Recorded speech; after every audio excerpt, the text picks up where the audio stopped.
చెప్పేటప్పుడు ఉచ్చారణ దోషం వచ్చినా కూడా అవి కాపాడతాయి.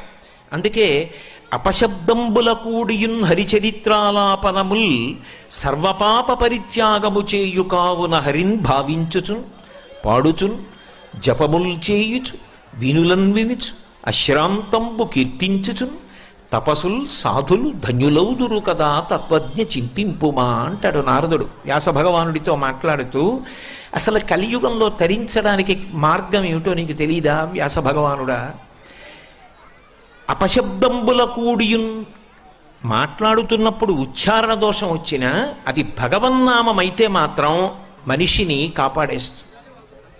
అందుకే బిడ్డ పేరు పెట్టి పిలిచిననైన విశ్రామ కేళినైన పద్య గద్య గీత భావార్థములనైన కమలనయను తలుప కలుషహరము.